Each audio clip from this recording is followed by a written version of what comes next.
I was comfortable with this. I'm past.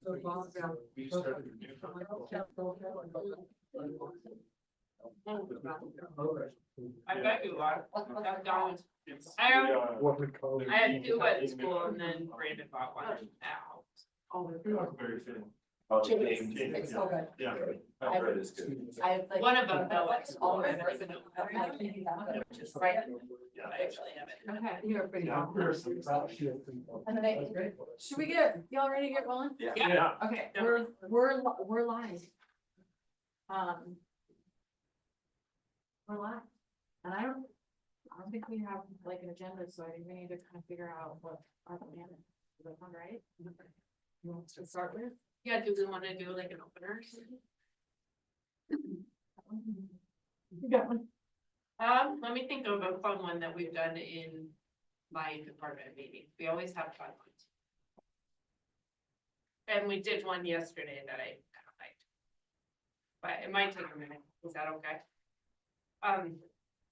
It was the craziest job you've ever had, or the furthest from teaching job you've ever had. Or like from education. I can start that one. It's like Okay. one of my two truths and a lie. I worked for the Big Apple Circus in college. Oh, wow. I parked cars.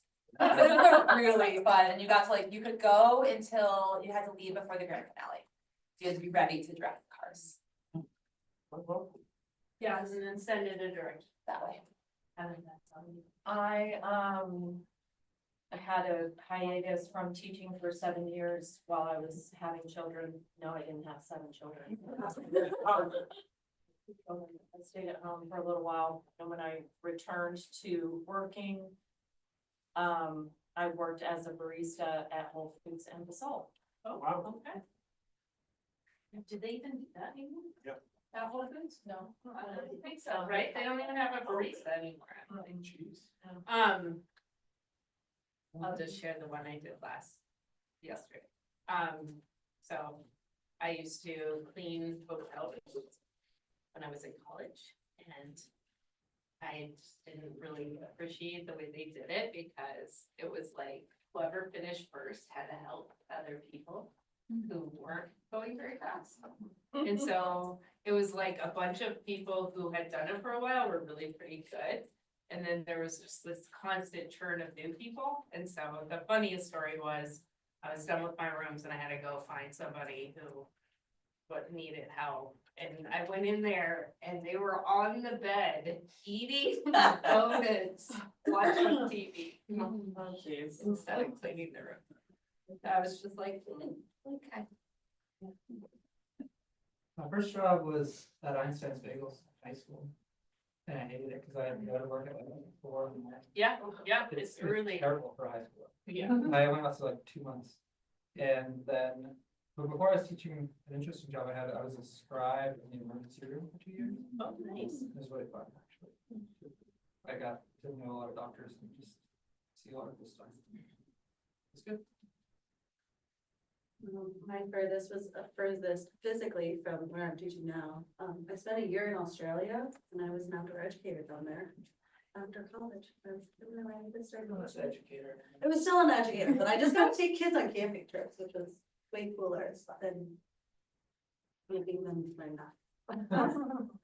So that was physically far away. Gosh, I took this as was less literal context. I've had some pretty wild jobs. When I was in college, I fixed commercial dishwashers, which is pretty far away from a classroom. Yeah. And then I've spent roughly a decade in the backcountry, building trails and teaching kids how to build trails, all around the nation. So I don't think that's very far from teaching, but dig a good ditch. Yeah. We've got a long-term skill. I grew up in the camera industry, so starting at the age of 10, I know how to develop a roll film. I know how to change the chemicals, balance the pH, and did all those magical things. And then my dad progressed me into taking apart and rebuilding, cameras that needed to be fixed. Very far away from education. I bought my first car by, I was a 4-H girl, so I sold pigs and geese and ducks. I tried to sell lamb, but it didn't survive. But yeah, so I spent 14 years raising them, buying them at fair. And that was fun. I spent a season working part-time for like a construction crew, but it was kind of deconstruction. All I did was, we were dismantling parking lots, and so I just like work a jackhammer and break up these parking lots and take them to the dumpster for hours. It was exhausting. Yeah. It was kind of cool for a little bit. So what was it? Yeah, exactly. I worked here at Walt Disney World. I worked at Epcot at the Mexican Pavilion coffee there. So I know a lot about crowd control and volumes and it was a good year.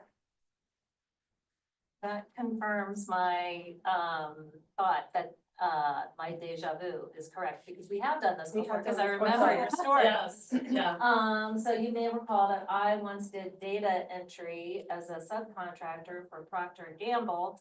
And they were product testing something called Olean or Olestra. Yes, oh, yes. So they put it in the potato chips and then I had to enter numbers.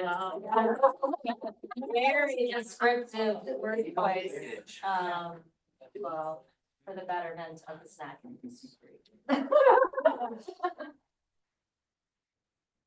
Worked in a factory, United Steelworker. Some of the jobs we did there, we built, machined, manufactured rocker arm assemblies for, you remember the old Dodge Neons? We made water pump parts for the quad 4 engines and the Oldsmobiles.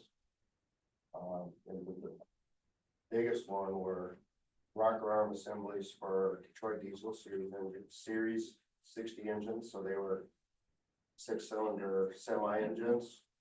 And the assemblies were like this big, that was one side, so it was like a 6-cylinder engine, that was 3 of them. And I ran CNC machines that they were so big, maybe 3 of them would fit in this room. So they were all computer programmed, and, you know, you could load them, unload them, change the tooling, modify the programs as the tooling wore. And then I was skilled trades, so I repaired the machinery in the factory. Biggest mishap was I put some drills straight through my hand, but not turning drills, they were stationary. We used them to deburr the one of the parts, and I put my hand in there where I shouldn't have and turned the machine on, thinking and they went straight through. I still got scars, you can still get the scars. Once I Thank you. Was it like a punch action? Yeah. That's a follow. They punched in and broke off, so I had to go to the ER with the drill still in the hand. Oh, my goodness. But I got like 2 weeks off work, so. Was it, BTO? Workers' comp, like 80%. I was a Peace Corps volunteer for 2 years in the Solomon Islands and, they tried to get me to be I don't know if I've told this story before, I don't know. They tried to get me to be a teacher and I was like, no. Never teach. Yeah, they had me like do a pretend teaching in front of like nobody to see if I could do it. And they were like, you're so good. I was like, no, I'm not doing that. So I was a community education volunteer for a couple years, so it was really not that really much education. Learning so much about people, all these transferable skills. Like jackhammering. Yeah. I don't know, I got my first job when I was 15, maybe 14. I've been working, you know, I've had so many jobs, but the first job was Liz Beth's. I was a dishwasher at this Hungarian restaurant called Lizbeth's, which was opening in Evergreen when I was growing up, and, she was like this little 4'3" Hungarian menace. After 6 months of the restaurant being open, I was the only employee left that had been hired at the beginning. And, so she loved me. So I think that's where I learned like some of my diplomacy skills. But, and the chef was like this giant 7-foot tall Dutch guy. That would like chuck these hot pans into my perfectly set up water system. And spoil it all, but anyway, that was a hard job, but I liked it. Yeah. When I graduated college, I went traveling for about 8 months, and while I was in Australia, I realized I didn't have enough money maybe to finish my trip, and so I got a job which was supposed to be doing door-to-door surveying, but turned out to be that I was a door-to-door encyclopedia salesperson. And that job did not last very long.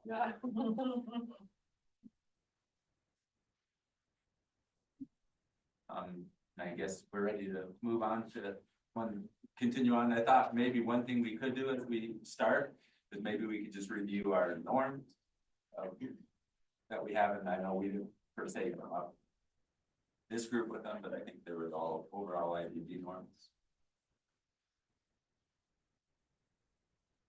Yeah.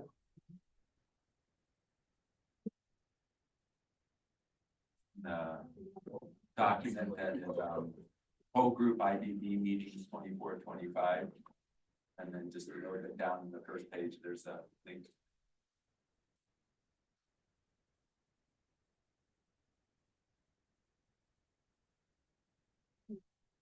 About the page of the document.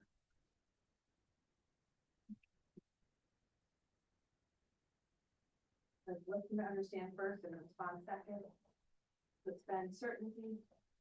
Influence and be willing to be influenced. Agree to disagree without being disagreeable. Enjoy your participation and have fun. Take care of yourself. Focus on issues, not people. Respect and follow the process. And all voices heard.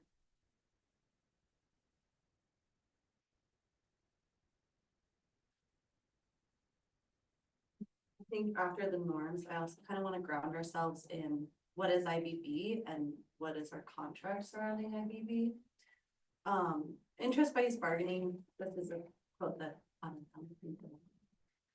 this is a collaborative approach to resolving labor and management disputes. Through this process, parties proactively identify durable solutions to outcomes at the bargaining table. Agreements are based on mutual and individual interests rather than positions. This approach emphasizes problem solving and enables mutual gain outcome. Another difference is that decisions are made by consensus rather than power.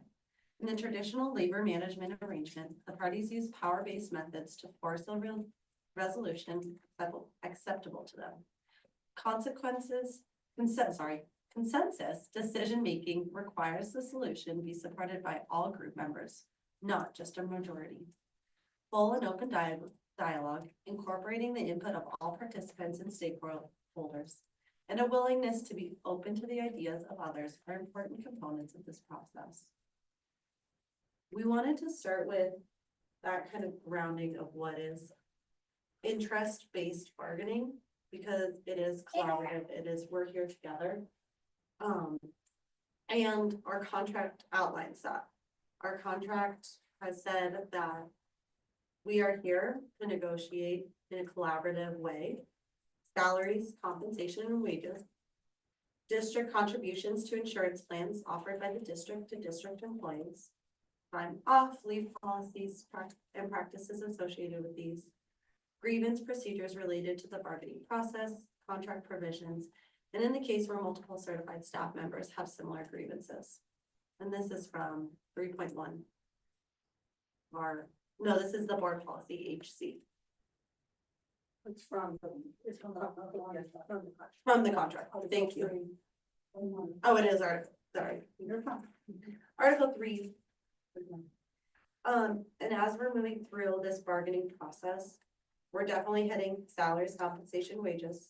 We're hitting district contributions to insurance plan.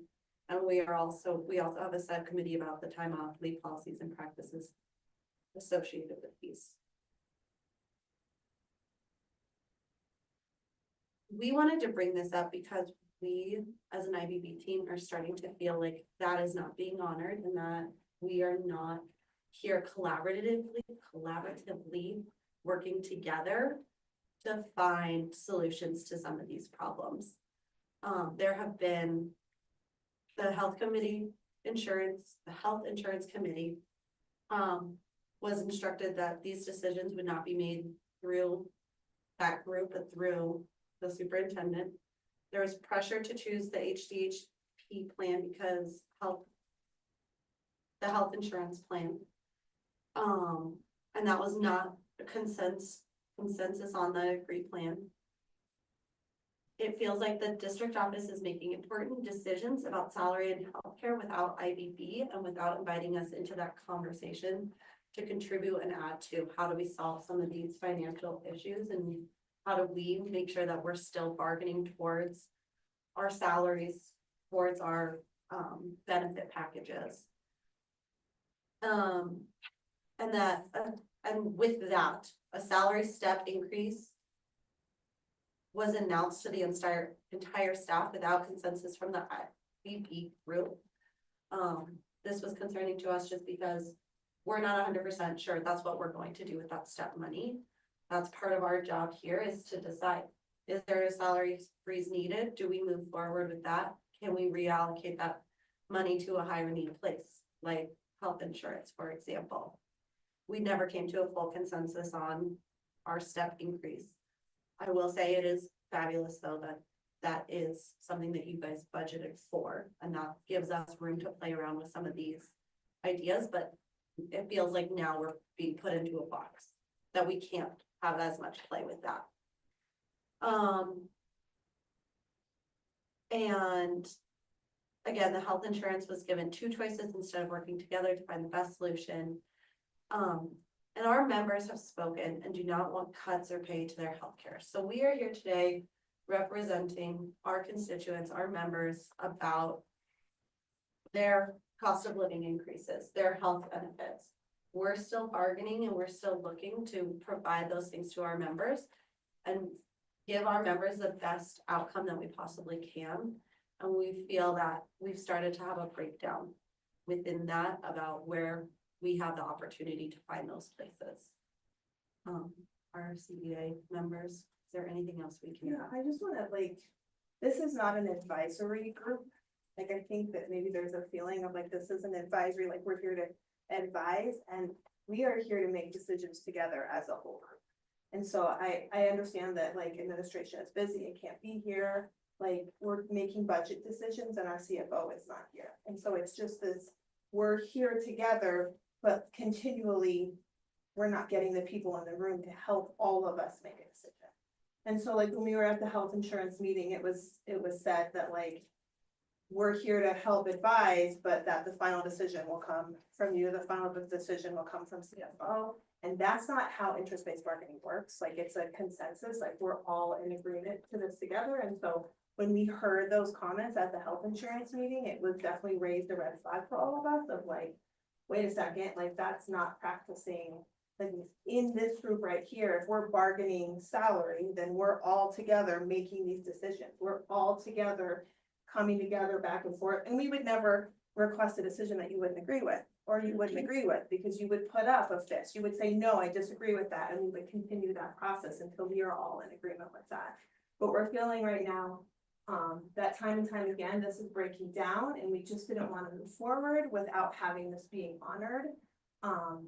There's just a lot of moving pieces and we get that, but as we're trying to like focus on this piece and we're trying to build trust within our staff, we're also having like staff members, like we just put out fires this last week and a half from the PTO situation of snow days. And I had a staff member in my school who's in the military who almost didn't get paid for his days off in the military. And so it seems a little bit like, I get that there's a lot of broken trust within the district office of like what's going on, But it seems like instead of like working on that trust within the district office, like people aren't trusting anyone, including the staff.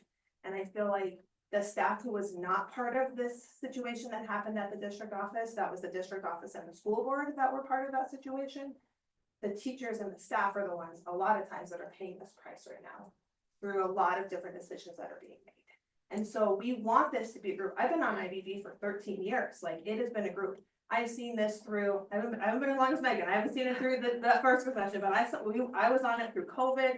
We were meeting weekly. Like, when this group works well and we really trust each other, it is a really well functioning machine.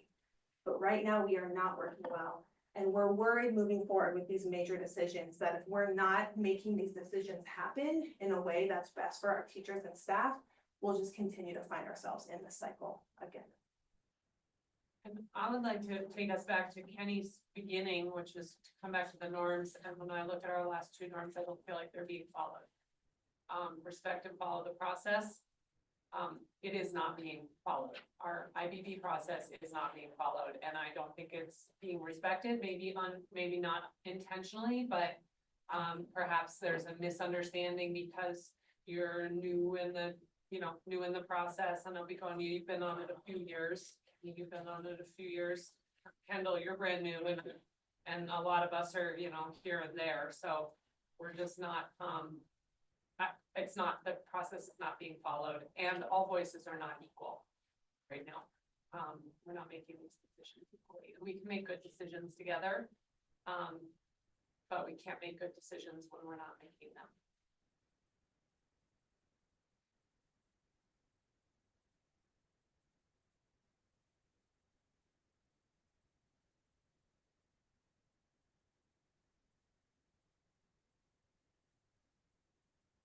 That's more clarifying question.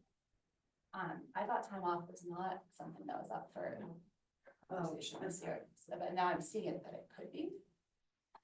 No, It it's in is our, every 3 years. it's in our contract. I think what Nina was referring to is that you guys are concerned about the disruption of teachers being gone, and you have a whole subcommittee about looking at the disruption of people not being in buildings. And so That's what I was referring to. PTO is in our contract for 3 years, so Kendall, if you guys wanted to bring up PTO, you would have to come to us as teachers with an MLO.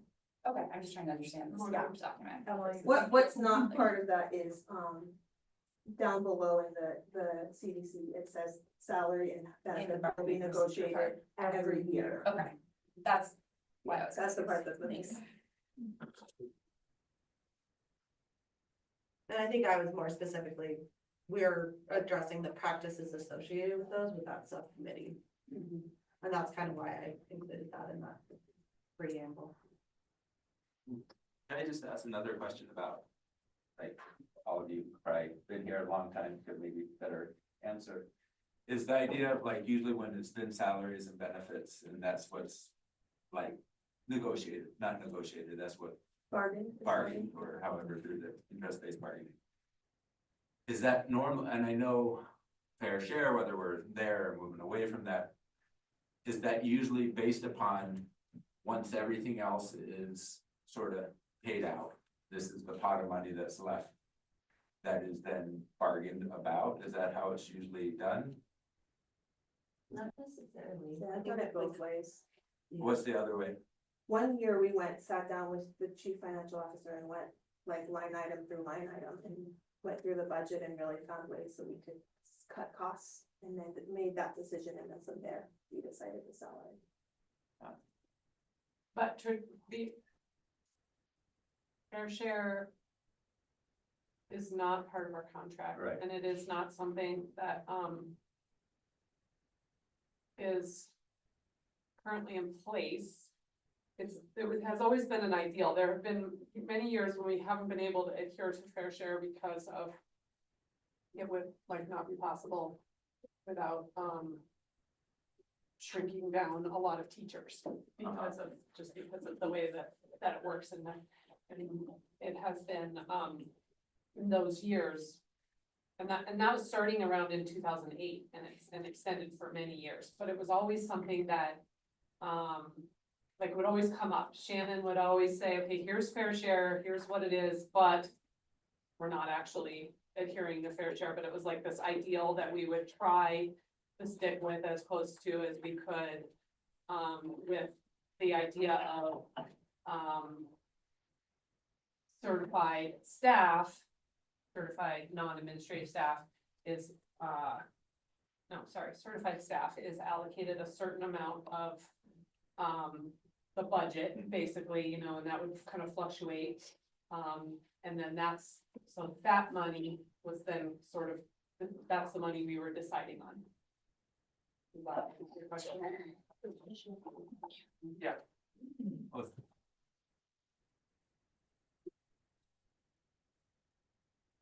I know at a previous meeting, and I don't remember if it was this meeting or the health insurance, but like, somewhere, some meeting, Anna, you said something about, we were asking about, well, where does that position come from? And you were just saying, well, it comes out of the general fund. And that is a very different, way of looking at allocating, allocating resources. Because it's never, in my history of being in IBB, and that's actually one of the reasons why interest-based bargaining started, was because teachers did not trust what the district was doing with the money, and I don't think there wants a primer on that from what I wasn't here then either. It was, I guess, 1999 or 1998, something like that, but it was, there was just so much distrust. And so that's when the fair share agreement was created, because and I don't mean anybody in this room, but we as an IBB group couldn't get past or as a bargaining group, I guess, couldn't even get past the point of like how much money goes to who, because there wasn't any trust in a fair way of doing that. And right now, frankly, we have a lot of teachers who are quite upset at what they perceive to be an imbalance between, how much is being allocated to different pots of groups, mainly certified, instructor people, not certified admin, versus what's being allocated to the district office, so. Okay, I shouldn't have used such big words. Sorry. Okay,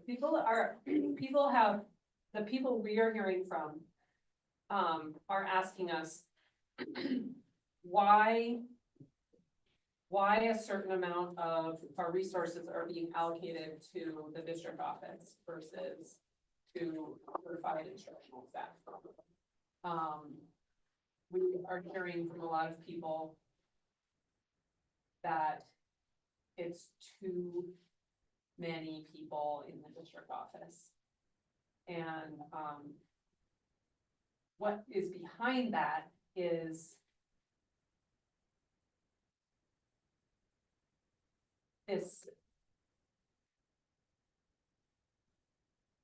misunderstanding, I don't know if that's the right word, but a mistrust, perhaps is better, of who gets the money that comes in. And the kids get it. And then, it all goes for the kids. It's all for instruction. But how we are supporting the different people who are supporting the kids. Right now, we have a lot of teachers who are questioning why so many people work in the district office. Not student-based. Not student-based. Especially in light of the fact that we're going to have to get rid of some positions next year and our enrollment is dropping. Then, people understand that. They understand when you have fewer students, you're gonna need fewer teachers, but they don't understand why it doesn't proportionally go along with elsewhere. And I think. And the misunderstanding of how the money comes in and gets kind of divided into the different groups is like the basis of that. And the district office has disproportionately grown compared to the students that we service, compared to the staff. The district office has grown more than the number of teachers in proportion to the number of students. And to Megan's point, although we never reached fair share or didn't for many years, it was something that was very black and white to say to teachers, like, this is where the district is coming from. They're trying to get to this number. Here's how they're getting to this number.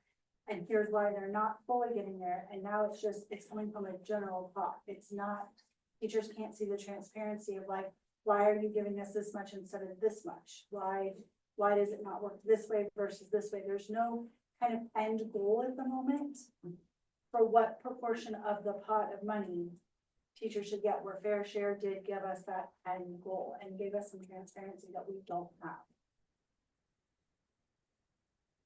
And I think maybe this is coming back to like my goal this year is to try to figure out what the heck's going on. And it's like, it's so complicated because it's changing, you know, the students are changing, we have a contract now, like everything's changing. But I kind of go back to like a thought that I had when we first made the contract was the contract is huge win and celebration and but it does kind of push us into this like legal space where, you know, that it kind of pushes us a little bit away from collective and more into positional, but there's still a lot of things that, and that's the thing about the fair share is that it was a handshake agreement that was made a long time ago and continues to be followed out of mutual respect, not legally binding, but collaborative. And so it's an ideal, like we have this much money coming in. This is what our values tell us. This certain amount should be going to the people that are working directly with our students. And then we should work with this other portion of that to do the administrative things and those kinds of things. And that's why it's important. So I've been going back and forth on like, well, is the fair share just gone now because we have the contract? But now that we're talking about it, I kind of think it's still really relevant because what are we doing in here right now? We're not negotiating a contract. We're trying to get as many voices in the room so that the decisions that we make are, they feel collective and not put upon. And so, you know, I was on the finance committee last year and I mean, it's just interesting because in all the previous years, I think I did it 2, 3, 4 years ago or whatever, but it was like our finance person this was top priority because we had to decide what we were going to do before they could move forward with their job. Right. So they were like very invested in IBB because that's where they got all of their guidance and they couldn't actually do the budget until we finished the process. So that's why it feels a little different this year. Like, are we just talking or are we deciding stuff? Yeah. Moving forward, some action steps that we would like, and just in the process is honoring the collaborative bargaining contract. Like, I think we've all hit on this. We're here, we want to make those decisions collectively and collaboratively regarding our salary and benefits. Return to the IBB consensus making process where we're all involved in the brainstorming process. We're saying that yes, and we're going off of each other's ideas, trying to figure out creative solutions to these big issues that are big and daunting. But that we're all involved in this and we're all involved in the decision making as well. We're coming back together and we're all trying to figure out, okay, which one's actually going to work the best. And then not one person in charge of the decision making, but again, we're working as a team to find the best solutions for all of us. And not going with one decision until we've explored kind of all the different outcomes and we figured out, because I think we've got benefits as a moving piece and we've got salary as a moving piece. And if one has to give a little to the other one and the other one has to take a little, right? That's how it's gonna work. But this group is a part of that. I'm thinking back to our work last year, how our SPED group came and asked for us, like, hey, we need this we wanna use this much money to change our IEP teachers to the new salary schedule. There's a give there. There's like a little bit that we give, and then the salary committee says, okay, let's give that. What else do we do with this money? How else do we make the best solutions for all? And so that's what I view this group as doing, is looking at the money on the big scale. Where are we putting people? What's our best options? Where do we need to give a little bit more to benefits and health insurance? Do we have more money to play around with to infuse into our salary schedule so that we can provide staff with an actual cost of living? So those are what we're looking to accomplish, and moving forward, we really want to help. That's our goal here. That's why we come to bargain. It's not that we want to help, it's that we're here so that we can find those solutions.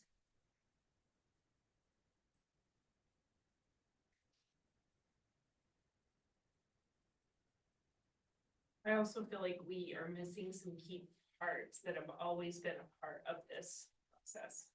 Like the scattergram, like where it spells out how many people are in each box of our salary, like that is always, I think this is my 5th year doing this, it's always been a part of this. It's just gone hand in hand with whatever decisions we make, so it feels like, where is it? Like, why are we not even starting there? This is like how it works out.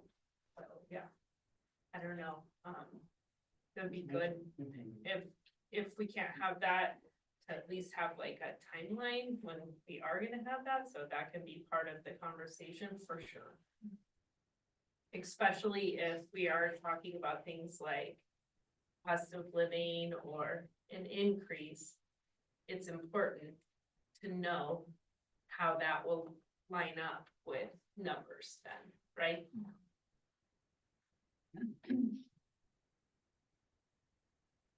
I ask for clarity and see if, I'm just trying to understand the big picture a little bit and seeing where I'm looking at it from and understanding it from.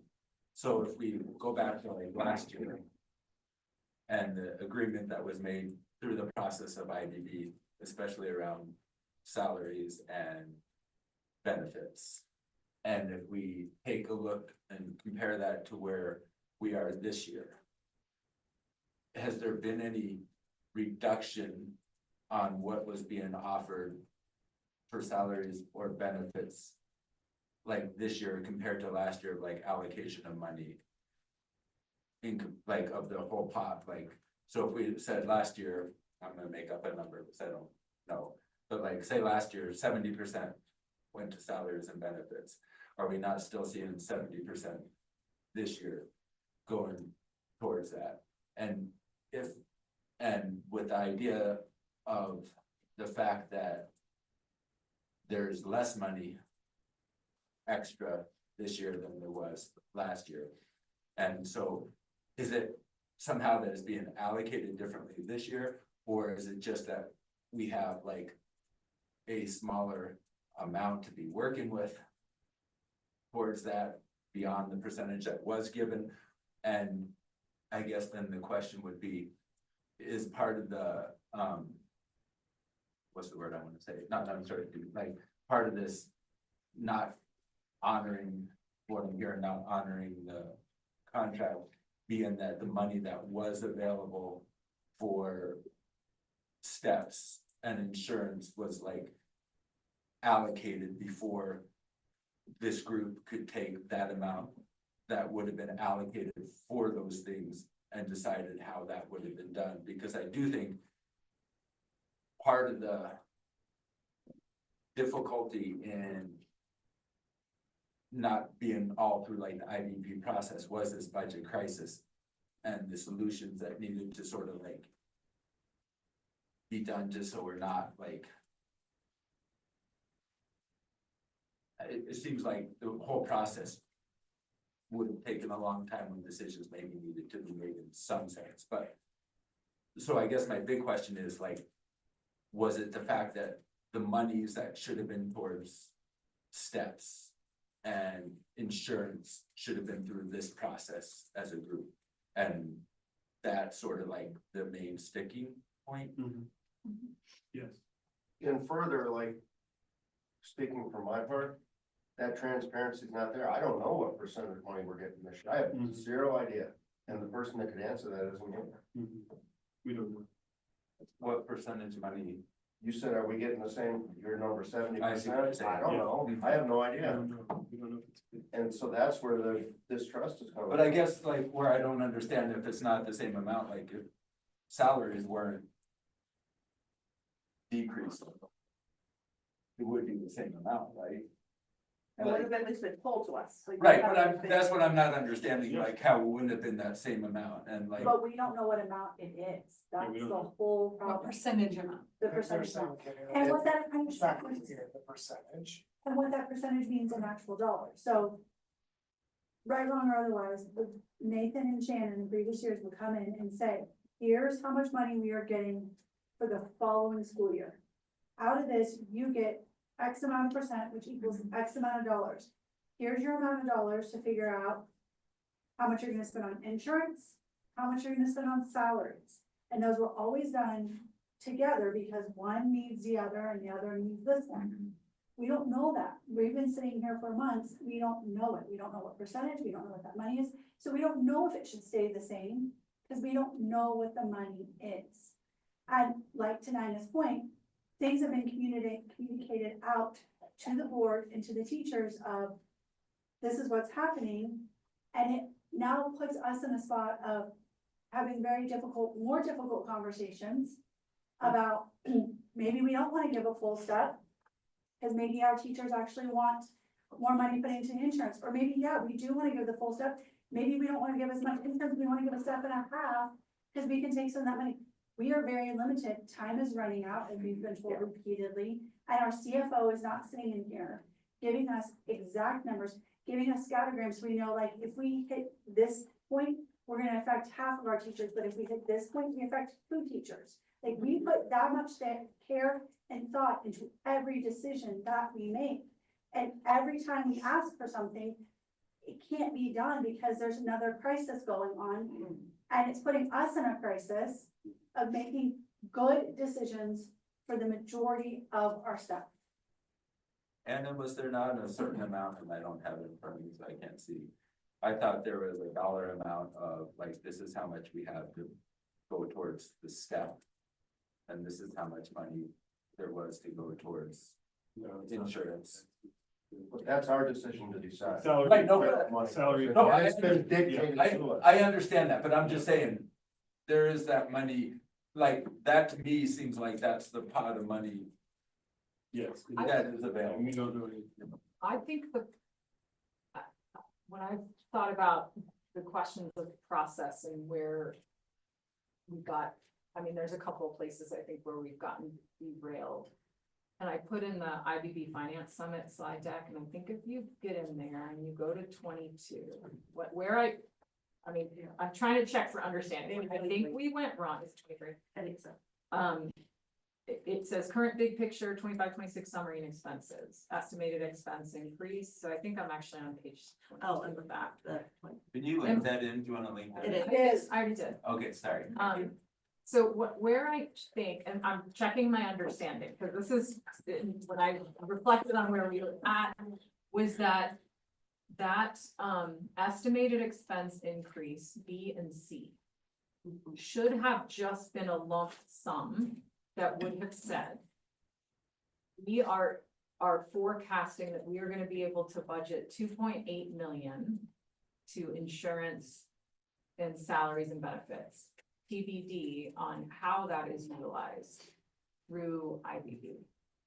Is that right? Like, is that right? That's Given a like lot the more way than this was And But I what think what I'm hearing is like the jump, and I think it's totally fair, is like by coming out, Christina and I coming out and saying, hey, we're already budgeting 1.5 for the estimated increase of insurance, 1.3 for cost of a step, made the assumption that should have been an IBB, that those were the priorities.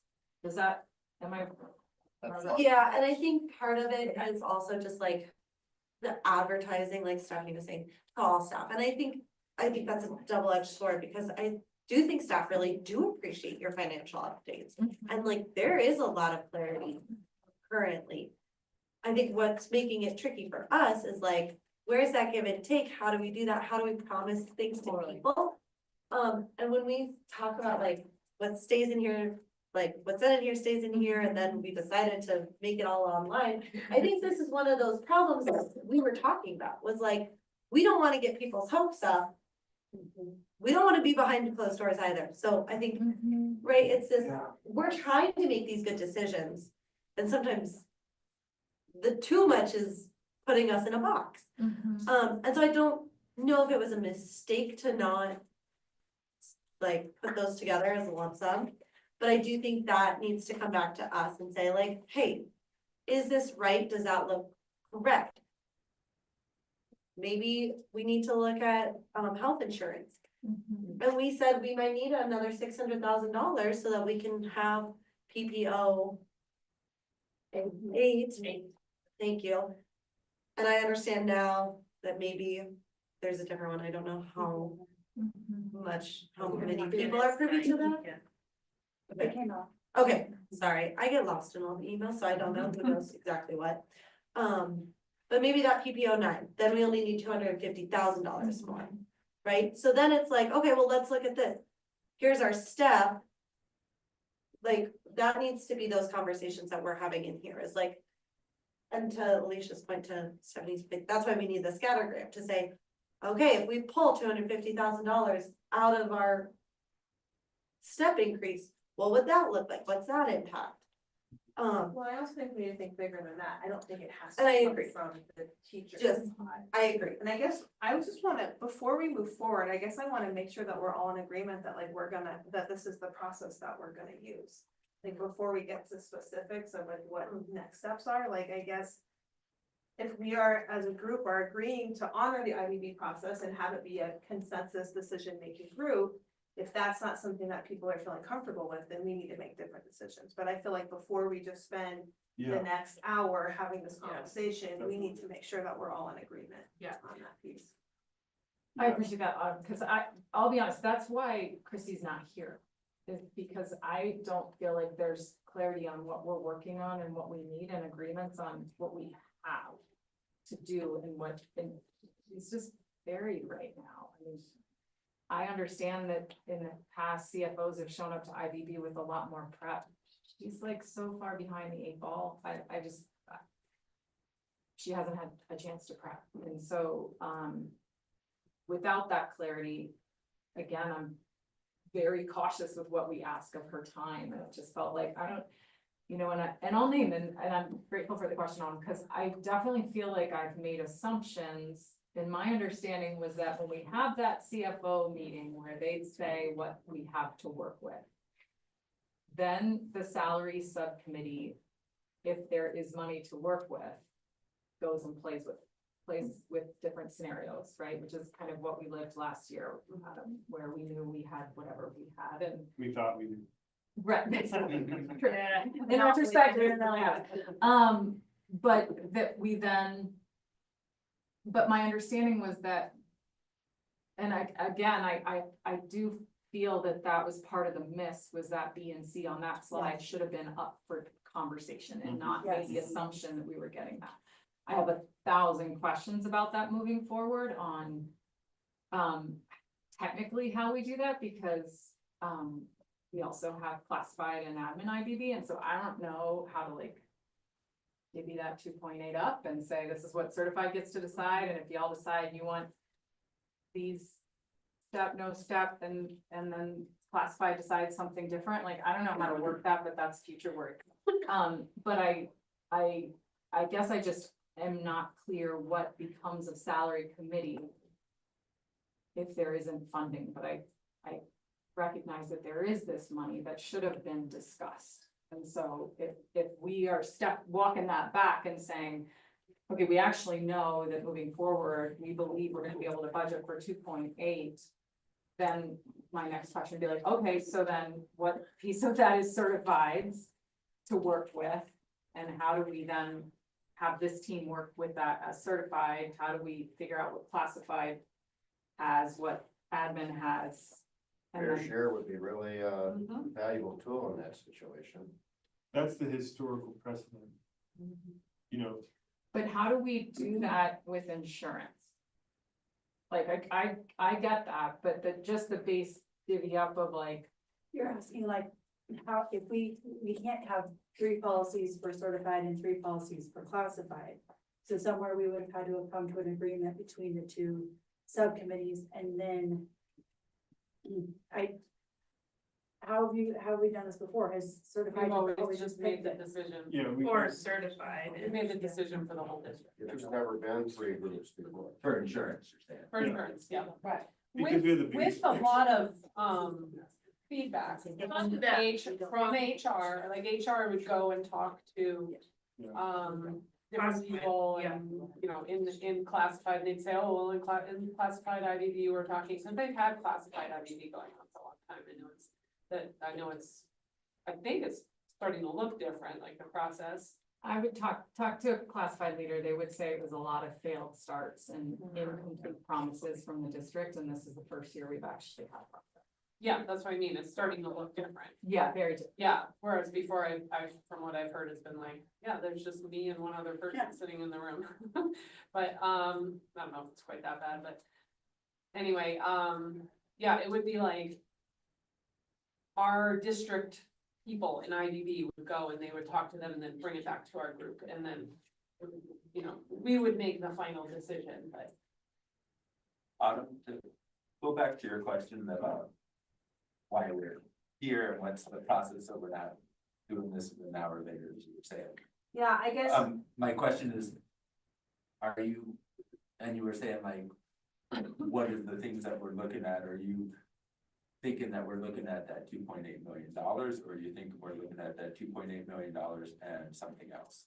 Well, ideally, we would have the CFO here so we could have that conversation, so it is a little, like, our hands are a little tied right now because we don't have all of that information. But maybe What- Anna what does is have that information? information, so. 'Cause like, Yeah, think it's I willing would to- say, I was under the impression in past IBB meetings when we've been doing budgeting, specifically at this level, it was like, let's look at our budget as a whole, let's work together.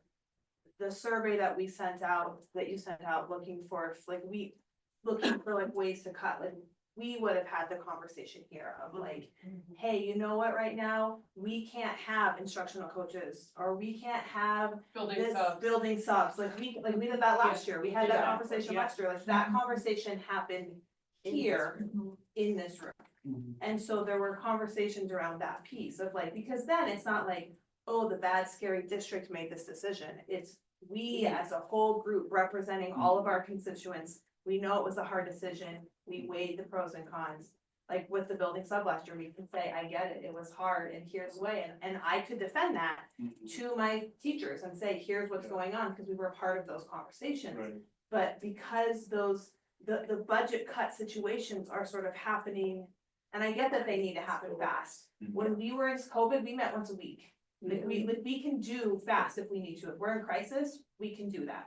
We've done it before. We can meet virtually, we can do different things, like we can be part of those situations if that's something that needs to happen. But we were never even offered that opportunity to be part of those conversations. We were just informed through different weekly updates of like, here's the new thing that's happening, here's the new thing that's happening. In the past, we would have been part of those conversations. It's, I mean, I think that is a really good example, because like, if the building subs were cut, we didn't have any say, that would have been pandemonium, right? But like, we could explain it to everyone how it just didn't make sense and how heartbreaking it was, and like, and that's a really good example, and I think, I mean, it just makes me think of like, if you wanna go fast, go alone, you wanna go far, go together, that's the question that you have on the table, right? Like, there was a moment when this crisis started that things had to happen fast. But I think right now, we're kind of saying like, is that gonna be the new way? Because, or are we gonna slow down and go together? And it's a mindset shift, because like, I understand Christy not being here because we're saying like, oh my God, she has so much to do that she can't come to IBB. And the way that like I'm perceiving it is the opposite, where it's like, she has to be at IBB because she has so much to do. You know, and so it's that, like, that's the question.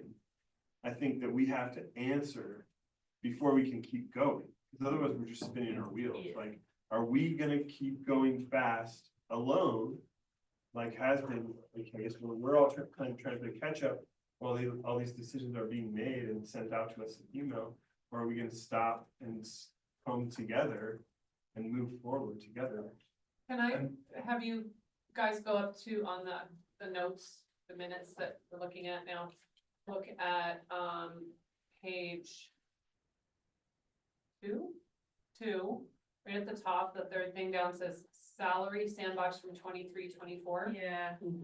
And if you can open that up and look at the, tab that says funds available, that's what we need. So That's from last year. with that funds available and that same conversation with what you just said, Adam, about like if we as a group hadn't talked about this long-term subs, not long-term subs, or building subs in this group and how that would have like had a bad ending. That's what I'm still not understanding, like what has been changed from last year to this year where something has been done to change the amount of money that's allocated through this insurance and this salary step, that $2.8 million. Well, I think Anna named it. She came to us with a slide that said, this is how much is going to salaries, this is how much. is Right, going no, I'm to-" saying, so if we could backtrack on that and say, okay, that $2.8 million needs to be in this committee. Right. But Yeah. what else, like, I'm not seeing what else We is might missing. have reached the exact same conclusion. Right, but I'm just wondering That's what what else I'm is missing from that, because you were like, Consensus. what are those other funds? And like, the only things that I'm aware of, at least of cuts that were made, were within the non-teacher, student-facing staff. In the compared last to time we last had to year. cut funds, we cut funds that were non-teacher facing. We sat there and went line by line for non-teacher facing things and had hard conversations about different things in the budget, or we asked clarifying questions. So that when we went back and said, yes, the district office is, appears to be top heavy, but this is why, we had those rationales behind it, because we had somebody sitting here with the budget up here, we went line by line by line. What's missing? What's missing is a scattergram. What's missing is, this is not just a salary subcommittee, this is a benefits subcommittee. And so if we come to the consensus that there's not money anywhere to play around with, what benefits, what other things outside of the box can we do for our staff to make it worth staying around if we can't give them a cost of living, if we can't pay for it? None of those conversations have happened yet. That's what's missing. It's the we is missing. Right, and Yeah, we might have reached the exact same conclusion. right, and I guess my question is like, yes, I hear that, like, where do we need as a group to go from now here, like? What is I our, wanna look at, well, I guess first we wanna see if we're all in agreement, if that's still the process we Yeah. wanna use. That's I back think, to Autumn's thank point. you, Autumn. That's fair. That's back to Autumn's. Cause I That's where we need. I feel like one of the questions that's at the heart of what I'm hearing is like, who makes decisions on how we solve deficits? And for sure, over the last 3 to 4 months, and what I've said very clearly is like, before we have to come forward, and if you remember, I would say this a lot, like, we're starting to see the deficit for the current year, and we're starting to see it for the future year. And before we come forward in collaborative conversations about how we're gonna make really hard decisions about staffing reductions or cuts to programs or services, I wanted to make sure that we did everything possible from the DO to address that deficit before we got to that place. There was a significant, I think, fair, absolutely fair pressure that I felt that was, this is a self-inflicted DO created problem, and we have an incredible responsibility to solve this with minimal disruption to schools and people's time to solve this. And so our goal over the last 4 months was, what kinds of decisions can we make to address this deficit and what remains, that then we have to come to staff and the community and say, do we wanna change staffing ratios? Do we wanna cut instructional programming? Do we wanna cut this? You know, here's the equivalent costs.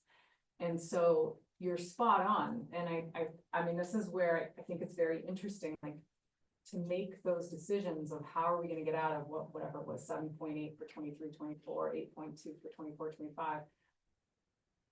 Like, there had always been this, like, oh yeah, we're gonna have to get to this spot of really hard decisions that then we're gonna have to work with certified and classified and admin, and I mean, I had them on my calendar, like the community roadshow of conversations to get input from families of what matters more.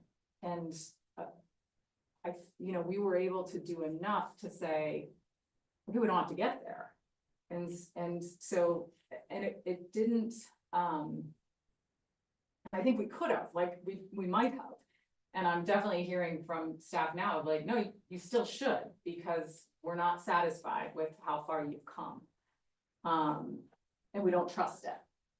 And, you know, so I do think that that's a check on assumptions of, should we have said, oh, we're $8 million in the hole for 24, 25, pull IBB together to make those decisions. Like, that didn't occur to me. And having looked at the CVC, having looked at our process in the past, I didn't see that was the role. Nor, you know, and also working with classified and admin, I didn't see that was the role of that team. And on the contrary, I felt like district office needs to clean this up before coming with these really hard conversations to everybody. And I'm just telling you where I was thinking, and that could be totally wrong. You know, like, I'm super open to rethinking that. I absolutely get that in our proposal for solutions, when we said we're looking at 8.2 for 25, 26, and we said, and hey, we think we've solved it, and look, it's gonna have a COLA and it has this much to put to help. I totally get that, like, no, that should have been a pause and just said, we've been able to allocate 2.8 for these purposes. IBB will decide, and to how we're gonna do it with classified, that's a technical challenge. We would figure that out. I think you're right. We can lean on, I mean, there are really smart people in this room in classified IBB and admin IBB. We would be able to take that 2.8 and figure it out. And so I totally see that error, but I would just say that, to me, that overarching question is like, who makes these decisions? And that's my, I don't know if that's right on how those resolutions came to pass, but that was what we were thinking.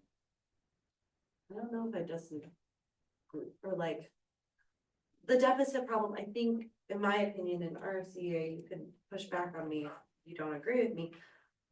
You solved the problem, like, it was a district thing. I think where our, like, oh, now we're feeling left out is like, now looking ahead to the next year. So I don't know if like the cleanup was necessarily, like, we should have been involved, but now we're coming and we're saying like, hey, we want $600,000 more for this PPO, and maybe we want a little more COLA.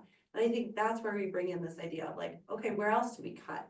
And then we will help you. and we will help you find it. I think that's We want what, you to magically come up with it. It was like, we will do. thank you for doing all that work. That was hard work. We collaboratively want to get to work. But I would want to go towards, What we do. I would also say, though, that I think we should consider if IBB should have been involved when you were making some of those decisions, like whatever happened in the custodial department has impacted teachers' lives. Teachers are, having to clean their own classrooms. There's been a lot of illness going around. There's not as many people doing that job. And that's just one example that, makes me think maybe we should have, been involved at that level, because so much impacts. It's like everything touches everything. Yeah, thanks, Heather. I totally appreciate that. Because you're right, and what was interesting about that decision was that was made within custodial. Like, it wasn't a district decision. It was based on the fact that custodial realized the spreadsheets they were working with weren't the actual budget, and they were different. And so what they had planned, yes, monopoly money, I'll just that again, we were very, when we built that slide deck last year. Let's not do that again. That they made that adjustment, you know, and so I think to be honest, Heather, I think it's a great example because it gets to the heart of who makes decisions and when and how and when they impact other teams and departments. To what extent does that work? Because I mean, to be honest, when custodials realized that was there, they just came up with a solution and implemented and executed. And yes, absolutely, have we heard from school leaders and staff that like, hey, that wasn't ideal. But it was a fix within that department because it was hundreds of thousands of dollars that they were, you know, just draining what had actually been allocated. And so, you know, I don't know how we. And, you know, I know that the CBC further really clarified what we do and don't do in IBB and, you know, maybe those are the kinds of spaces that as we move forward, we see like labor relations as the spot for that. You know, I think labor relations was intended to be that kind of more responsive, quick, like these decisions are being made and like, that's the kind of thing that probably could have shown up there. Because yeah, I mean, that decision came, I mean, I didn't hear about it until 2 weeks after it happened and the changes had happened. Do you know what I mean? Because that department was just fixing it. Yeah. They made that decision. Yeah. But I hear you, and I think it hits to that underlying question of who has that, you know, who owns what decision? Yeah, right, thank you. Yeah. I think back just to like question of the decision-making process.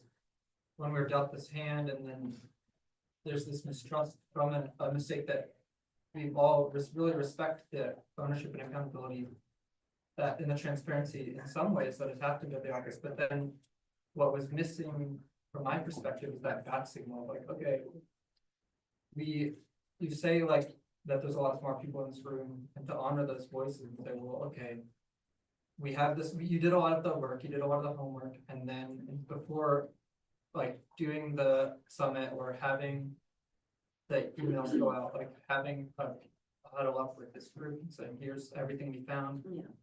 And like, here's our plan to go forward. Does everyone agree on the steps? Does that make sense? Yeah, I think I don't know, like, and that's where I don't know, like, how much I mean, I'm a new superintendent, how much do I owe every team in terms of decisions that we make? And there's a sweet spot of bringing people along properly and appropriately and at the right time.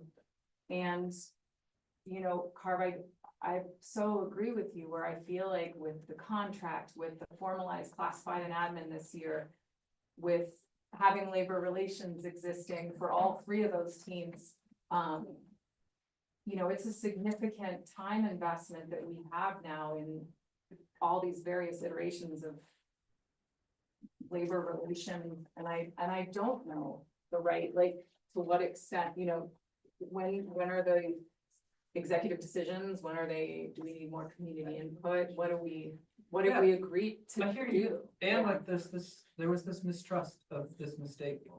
And I think that creates an environment where we needed to be included and still need to be included. One of all the different teams, only one of them has a signed contract. That's all. So I think that's a big, like, there is this agreement that we're together. And so I get, like, there's a lot of different pieces and I totally get that balance between like, I can't like run this by every single person every single time, like it doesn't work. But there, like, we keep saying this, but like, has been a special group that's been highly trained to help make these decisions and work together. But I guess I do feel like a little bit like we're talking in circles, so I don't. Say something real quick. Yeah, me too. I feel like what Anna is asking is she doesn't know, as a new superintendent, like what decisions we've done and how we work together. And I wonder if this is a moment where, since we keep asking the same question of are we in agreement and it doesn't feel like we're there yet, I wonder if we pause for a moment. We give Anna some space to reach out to Rick and to Rob, especially Rob, who worked with IBB, especially in COVID, where the bat signal was thrown on a regular basis. And we'll talk with him about how he used IBB, how he trusted the group, how he used us for decision-making and see if we can get to that place where there's an understanding, because I think we keep trying to explain it, but it doesn't feel like you've lived it and experienced it, and maybe it's just not where you're at a comfort level yet with who and where and how do these decisions get made. And I also feel like there's part of, like, where does the line, like, so what you're saying, like, okay, so this was a DO issue, so we dealt with it, right? So, but then, like, where is that line then? Where then it's like, okay, so then now this is the point in the timeline that this transitions into us and not we, just at the DO level. And then where does the education of the choices we made come into the us? Because there was a lot of decisions that you guys made, and they're just like line items on that slide. We don't know what that means.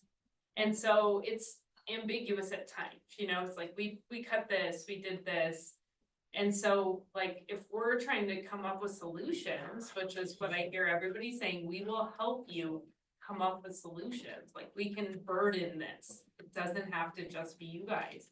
But we need to know if you've already pulled from that, honeypot or, like, then we don't want to go there. Like, you already did. That's something you already, but we don't know that because we haven't been educated on what the other money that you guys came up with actually came from. I mean, we have like a description enough to kind of have a general idea, but we don't actually know, and that kind of goes with like the allocation of funds regarding like the 15 FTE. That's also kind of like a moving line for us, because some people think, no, that's based on predictions. Some people say, no, that's based on current enrollment. And I've heard even from our own members, some say this, some say that. And so I don't know, like if someone came to me tomorrow and said the 15 FTE that they're saying that we'll lose due to attrition, we won't hire back, is that based on current numbers or old numbers? Like, is that old or is that new? Is that like what's gonna happen next year? And I'm like, I don't actually know. And so I think there's, like, as we transition into the us, I think we do need to be educated on some of the work you guys did trying to clean up like the deals. So then it's not a part of our solutions that we offer, or it is, just we tweak things a little. I mean, I think you're right, Stephanie, like, I think it just needs to be figured out, because what we're doing, when you said, Anna, you were like describing the problem, I think, really well, and I think I think it lies on everyone here. Like, what we're trying to do is create trust, and that's on all of us. It's like, it's about tone, it's about like respect, and like, do we really feel like we're in this together, or do we feel like those people are doing something to us? We're having, and I even hear some mixed messages even within our own, like, RFCEA, where, we're like, well, one of our demands is that we collaborate, which is like, one of our demands is that we are a collaborative group, and I'm like, what's going on? That doesn't make sense. So, that's the question. And I think where it triggered me is when you were saying, like, well, I've been, I get input from all these groups and communities and parents, and I think maybe part of the problem is there's too many groups. And when this worked really well, like, we were the group, and maybe, maybe it's gotten more complicated or whatever, but I don't want to be just one of the groups that you survey for information to make decisions. Like, I think we just need to figure that out before we go, because if that's the case, I mean, I'm out. I don't, Me too. yeah, I have been with this for yeah, 22 years and I've always felt like I've made a yeah. difference. I mean, Right I now, can I'm fill out just a sitting here survey spinning my wheels. as I a don't know what we're parent, doing. yeah. So I think we just need to Time's too decide. valuable. like, you know, yeah, I don't wanna be a special interest. I wanna be a collaborative party to, So can I summarize what I'm hearing Yeah. and see if this is what I'm hearing, that this IBB group right now wants to have a voice in the $2.8 million. And then also, in addition to that, look at other possible ways as a group that money could be allocated towards benefits and salary. Yeah. And would that be then our mission or our interest Yeah. as this group? I think that's what our interest was when we came into this. That's the way we understand. And right now, we've just been talking about how we're not working as a team. And I think we need a caucus, we need a break, we need to meet with our team members. I think we can spend another hour here talking in circles like we have been. I think it's time for us to just pause, go back to our teams. Are we ready to work collaboratively? Are we ready to work in this group decision-making process? And if we are, let's come back to the table next Thursday and start this work of where is the money going, what are we doing, what are we here for? And if we're not ready to be a decision-making process, then there's other ways that we can go move forward. I hear the frustration and I'm sorry because I feel like I'm the kid that's not keeping up and not clear. I think where I get really stuck, and Adam, I totally hear you, Megan. I will name that what I hear from classified and admin is that it wasn't working well for them. And that when certified made decisions, they didn't feel included in part of the team. And so I think that I agree with you that what I have seen from this group historically in terms of solutions that make a real difference for certified groups and have worked thoughtfully with the best intent of the entire staff. I've seen you do that. You know, I recognize that classified and admin wanted their own advocacy format. It felt like, I mean, we heard it in health insurance that those 08 cuts that I know certified was a big part of felt to athletic directors and school leaders like certified just did that to them and they didn't have voice in that. And so I still struggle with, you know, what decisions are within the realm of these groups. And I wholeheartedly agree with you that that funding piece should have been adjusted. That to me feels like a very clear, yes, that is what certified IBB should have had to work with. That is what classified salary committee should have had to work with. That's what admin IBB committee should have had to work with. And we would have figured out the technical breakdown of 2.8 million. And hopefully come up with one plan that HR could manage. And so I still think we could salvage that, and to me, that still feels like, yeah, that's what salary certified committee should be working with and making that decision on behalf of certified. Is this a COLA? Is that what's in the best interest of our team? And yeah, Anna, you shouldn't have gone out in front and committed that. And so I totally hear that. I guess I'm not clear how to like which decisions, because when I think about the 24-25 deficits that we've solved for, and when we start to look at 25-26, like we still are in that budget process, and we all know that the future is only going to get harder, and the kinds of decisions that I feel like we're going to need to rumble with as this group in particular have a lot to do. Like I do think that there's pieces around fair share. What does that mean with new finance formulas, with declining enrollment? How do we rebuild trust? Like, I feel like that's a question we've got to solve. There are decisions that I think and issues that need to be considered around staffing ratios and school allocations for teachers that are absolutely have to have certified IBB all over it in terms of really analyzing those. I think I question the role of each IBB group to make decisions about other departments and to tell other departments how they should downsize. That feels icky to me. Like, absolutely, should we be consulting? Absolutely. Should we be doing comparables? Absolutely. Should we be held accountable? Should we listen to that feedback from other departments saying you're not adding value? We don't know what you do, 100%, but should one group have the power to make that decision for other departments? Ooh, I don't know how to, that doesn't feel right. So I guess I'm still unclear on like, what are the decisions that we're agreeing to work on? Can I ask? Well, we've if that- defined yeah. our interests already, and we're here representing the interests of teachers. And last time we met, Yeah, no, go ahead. last time we met, we came with some proposals, some recommendations, like the $600,000 cost of living increase. Those two things were our two big ones. And I totally understand, the like dipping into other people's pots, that like, we're so protective over our pots, so I totally understand that and where you're coming from.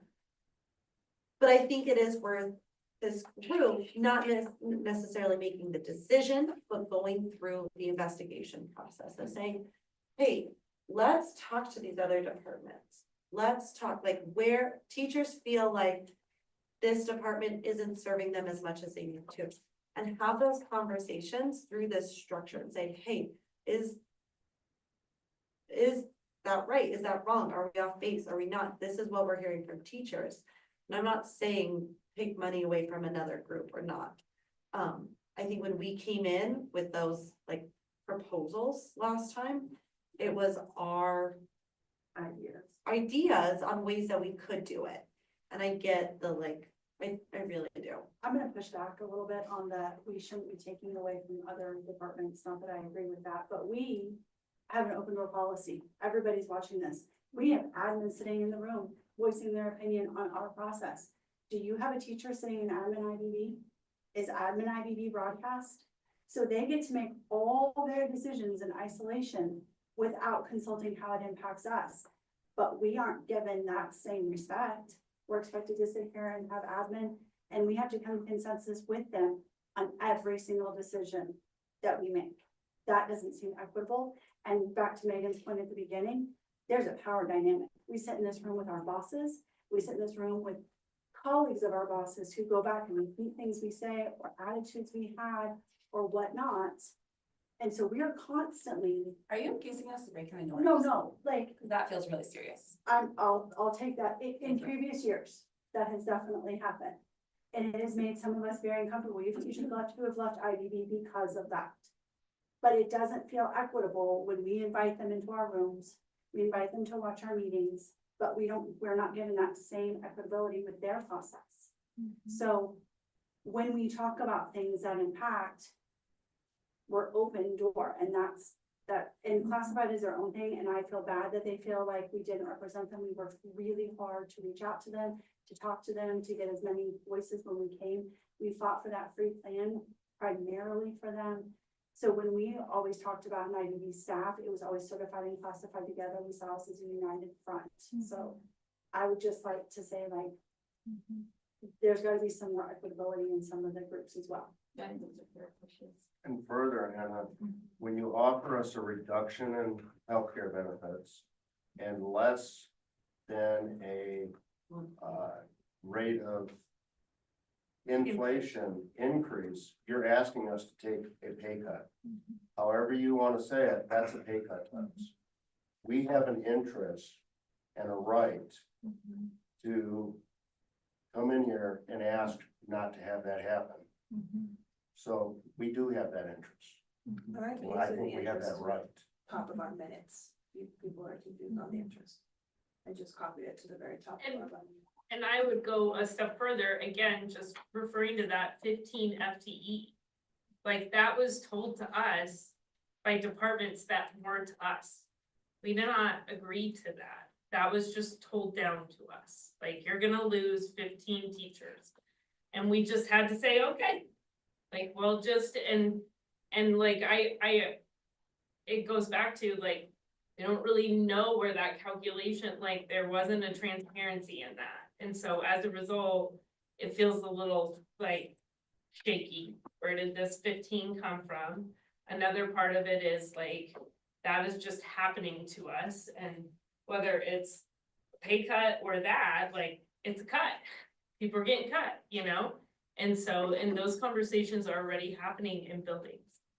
And so, you know, and decisions are being made in buildings based on that number. And, you know, teachers are getting treated differently because of that, unfortunately. You know, whether that was the intention or not, as soon as that number got advertised, things changed.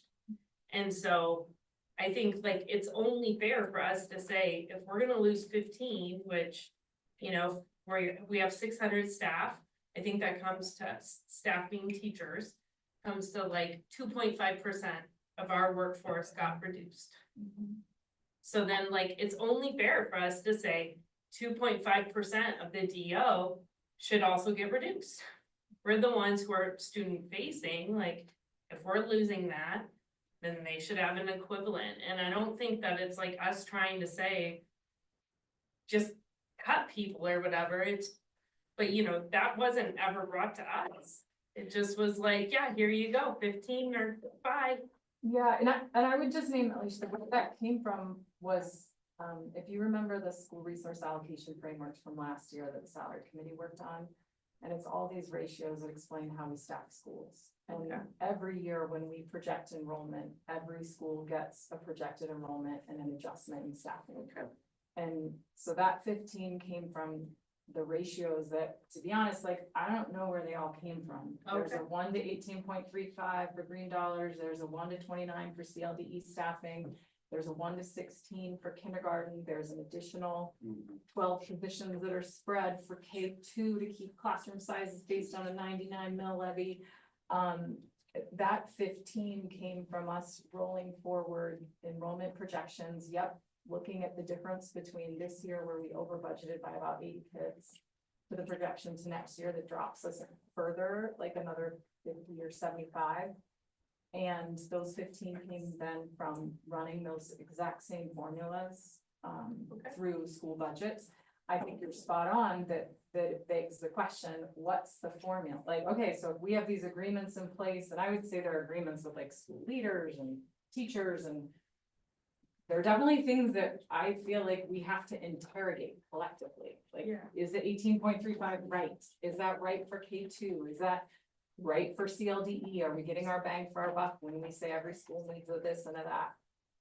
And I do think that's some of the conversations we have to have over the next couple of years. And I think you're spot on that we don't have a comparable DO that says, okay, when we lose 150 kids over 2 years budget, what's that adjustment? You know, it's not always the same, right? If we haven't shut down any facilities, it's hard to adjust those teams, right? Unless you consolidate a school, you're still gonna need the same number of like HVAC and custodial. And so it's not always a same one-to-one downsize across departments. And we don't have such clear norms around size. And I think that's super fair to say like, yeah, okay, we had this nice clear agreement that made an adjustment when enrollment drops. What's the adjustment in the DO? You're right. We don't have that, like, for every 1,000 kids, we need this many people in HR and finance, and when it increases at 2,000, you need this many. We don't have that. And it's like, And group. And another person was hired, and another executive team member was hired last year. Like and it's doing the opposite. It's not even frozen. It's continuing to grow in the face of this huge financial crisis. And you said That was hard to watch. in a previous meeting, you said it would take you 2 to 3 years. I think that's what you said, to figure out how to cut back on the DO, which you hear about, man, let's get rid of some teachers. That's what our teachers are hearing. It's interesting to That think sounds about really hard. It's very, very. what would happen if it were the other way around and for some miracle we got a gift of a big chunk of money. And wouldn't we be talking about how much would be going to salaries and how much would be going to curriculum, how much would be going to technology? And wouldn't this group be involved in that decision making? And this is just the same in reverse. yeah, I mean, maybe, I guess my take was if we didn't have to change those ratios, if we weren't so low on funding that we had to adjust ratios. And this is, again, this is an assumption that when we were trying to make decisions to close that 7 and 8 million, we made the assumption that we wanted to maintain current staffing levels, and we want to avoid at all costs a reduction in force beyond any current agreements, right? And so when we adjust schools for numbers, that's because we're just honoring, I mean, that happens every year. And when schools have gone up or down, and not perfectly, I mean, there's definitely been issues of what do we use for enrollment, and when do we count that number, and how do we adjust? And we've had practices of saying, you know, we've projected enrollment and seen schools get budgeted and staffed, and then way more kids pop up, and we go, do we have the funding for that? And we've held for the last 10 to 20 years a process where if way less kids come, we don't pull staff out. And so, you know, the goal in working through those budgets was how do we preserve job security? And maintain those existing agreements on staffing levels. And yeah, for our largest employee group, certified staff, we have pretty clear cut and dry ratios that don't exist elsewhere. Yeah, I mean, I don't know, you know, it was the goal was how do we respond to declining student enrollment and keep all our schools open and keep as many positions as possible without having a forced, hey, every department needs to cut by this much. I'm Yeah. gonna interject again, and I'm just gonna say what I said earlier. I think we've got two things that we need to grapple with, and I think it's time for us to like go back, talk to our groups, regroup, come back. The issue number one is, are we willing to work collaboratively here together? And what that means is exploring options, looking at this yes and. I hear the concern about like exactly where we want to get that money from, but at the same time, I want us to be able to propose those ideas without getting shut down and to say like, okay, let's explore that. Let's go to that department. Let's go to that. Let's see that. I also want other areas like what did the survey results yield? Where are places so that we can collaboratively work together to reach our goal, which was an interest in creating a competitive full package of salary and benefits. We have two ideas of how we want to achieve that. I want to explore options through that. And I want us to caucus and talk about, are we willing, each group willing to collaboratively participate in this process, exploring outcomes, looking at what the impacts on other departments would be, so that we can come to a consensus on our decision making. And I think we have some questions to grapple with. First one being, where does the decision, what are the boundaries? And I think that's something that we need to discuss, both groups, not just district office, but RFCEA as well. Can you just elaborate on that? What are the decisions and where are the boundaries when? From what I'm hearing from Anna, she's saying that it's starting to get confused when we're asking for this and it has an impact on certified staff.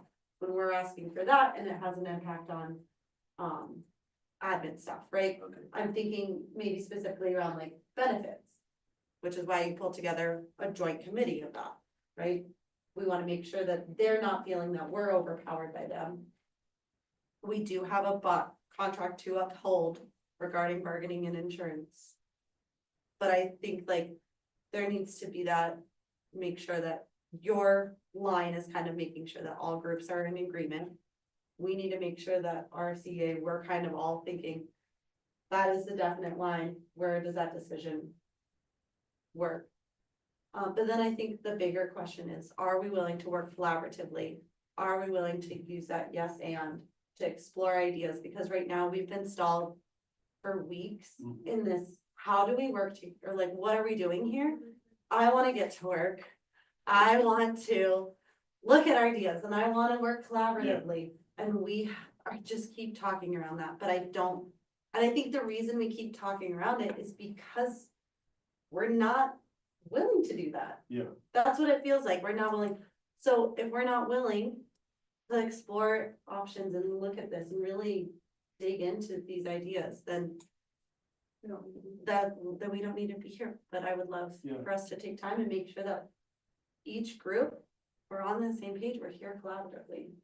We're here to explore all these outcomes and all these.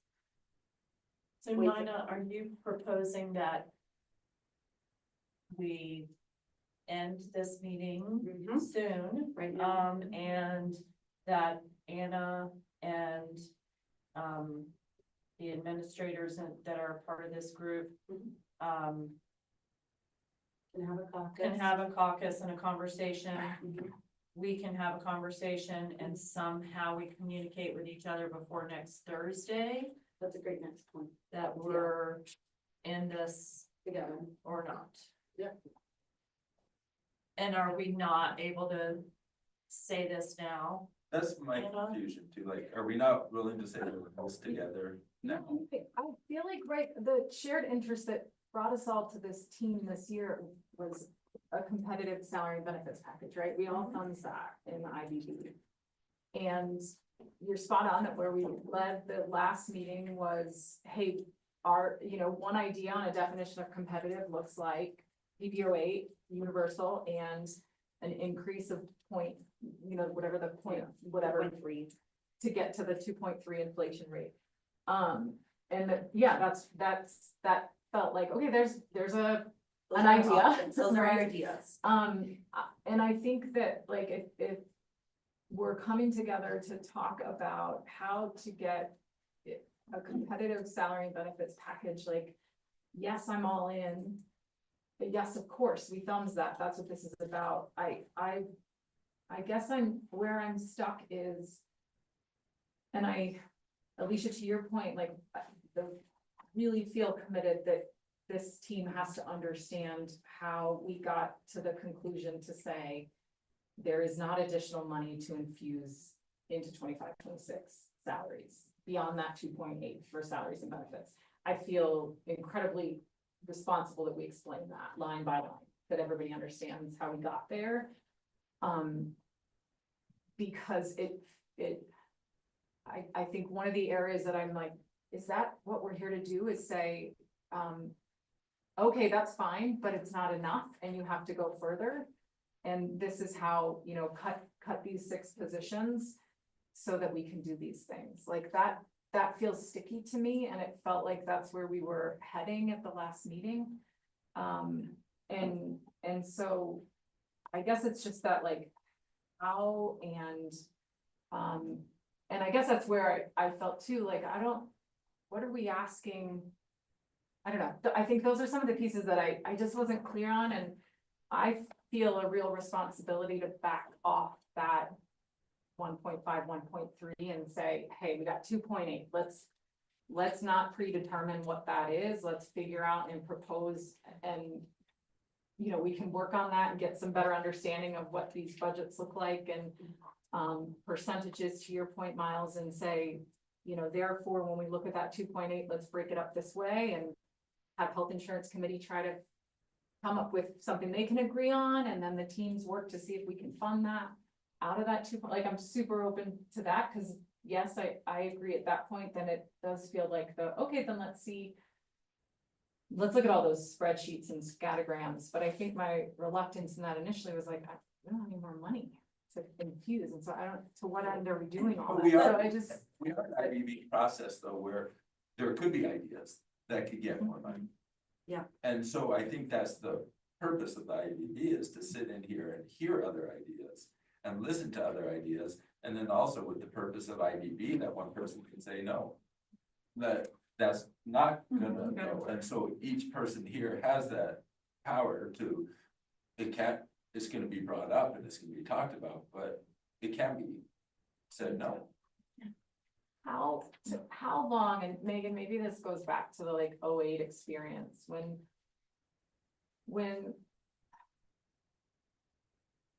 I guess I thought there was a point at which we saw the budget similarly.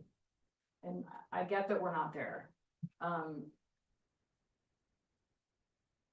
guess it still surprises me, and I don't know how to get there, that we would then spend weekly this time to say, that's insufficient and we're gonna keep digging and we're gonna keep digging and we're gonna keep going to try to find funding. And I guess I just wonder, like, how long do we do that before we agree that, like, it's not there?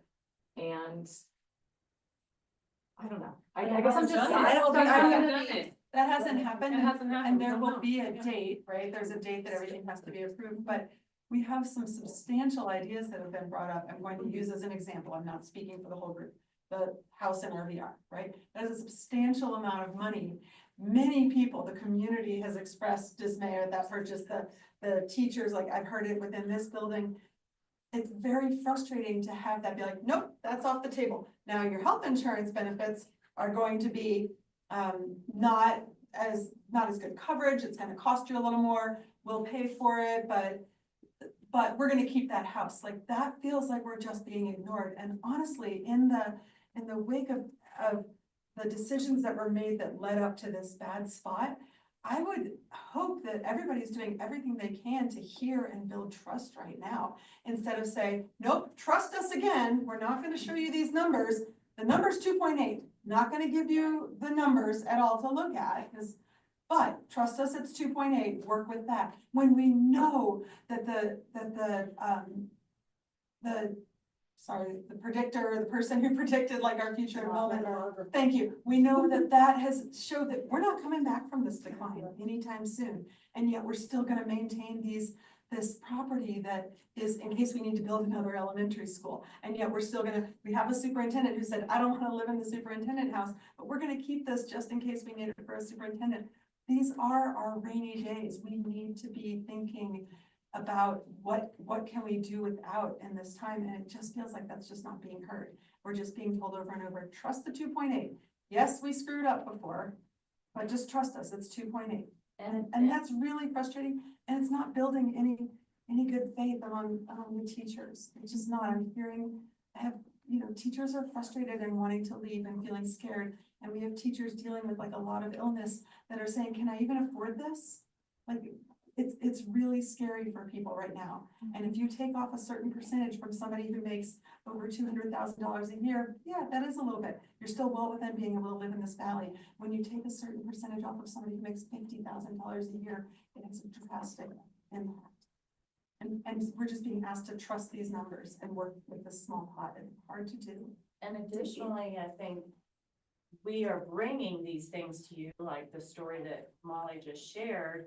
And you also just asked by sending out this survey. And so people are expecting us to keep digging. Mm-hmm. And I think, like, we're not gonna dig and dig and dig forever. Like, this group, we understand. We have some ideas, there might be some place. If we can't find it, we're ready to pivot. We're ready to look at what are other ways that we can create a full package. So I don't, like, we've already wasted so much time. Like, we're on a timeline. We're aware of that. We know, okay, we're not gonna dig forever. Let's explore a few options. Do we need to pivot? Is there somewhere else we need to go? I hope that answers your question. Like, It's sounding like a tension between, and I'm curious as to how this has worked in the past, like presenting the fair share and that tab in the spreadsheet from last year, 2 years ago. And then also digging, because those feel different to me. I'm curious as to how that tension has worked in the past. in the past, we've had new money coming in. This year, we don't have new money coming in. We just have the money that Anna and What about using their housing thing, a lot of money, then fair share wasn't brought, it was. The year there wasn't money, we sat down and went through the budget line. and found money. So is that, Actually, then that's happened twice. So that happened in 2008, 2009, I guess it was. And then it's happened 1 year since then. I remember doing it in this room, and it was, and the purpose. It was like, how much money we're spending on gas? Yeah, Gas is- And it was because there was like this much trust. And that's where we are right now. It came. And we're it not came to even that. being given that this Came year. to that. Yeah. You know, to answer your question, I feel like fair share has lived up here, like this is the goal. And when you don't think we can get to the goal, we've gone line by line by line. So we understand the budget line by line by line to say to our teachers why we're not getting to the end goal. Fair share's kind of always here, and when new money comes in, it's really easy to explain it. When there's not, we go the line by line by line to say this is why we can't get here. But see, I think that's the tension between like, Anna, you being like, well, we have the 2.9, let's just look at that, and people saying that's not what we want. What's hard timing wise is that 25-26 budget, right? It's not. We don't have it, let's like, we can look at the project, it's not in, it's very amorphous at the moment. It's. I mean, what you saw on the budget spreadsheets is pretty much as far as we've got so far on it. I mean, we're closer now because school leaders have their budgets, but we have yet to like pull all that into a numbers game. You know, we were working with really rough estimates, and so, I guess I'm just trying to think through the timing and, I mean, we could do the, well, and even that, like the line by line retro, the 24-25 budget is not correct. And we found that many times, you know, so, but as we build, like 25-26 is coming. So, I mean, I do think we can look at various iterations of it, but we won't have it until May. What I'm hearing is important for us as a group to listen to ideas and to have those ideas presented. And to have that voice to know if it can or can't happen. So I think that is the next step for this group. But before we need, but I want an agreement. We still haven't answered the question that was at the very beginning, like, are we, Are I we think here we to need work to collaboratively? decide, like, are we going to Do this. To Are do we gonna this work consensus together? Are we gonna process or be not? able to look at this together? Yeah, I mean, and when I said like, I'm out, if we're not going to, I'm not saying that like disgruntled, mad, like close slamming the door behind me. It's more I'm not taking it personally, it's just that like, I'm very interested in being part of a collaborative bargaining process. And I don't really want to be part of a caucus. Like, I can do that in an email, you know, so like, that's why I said that, like, I wasn't trying to be like a sensationalist or anything. I think I'm just responding to your thing, like, we have to decide if we're gonna do this process.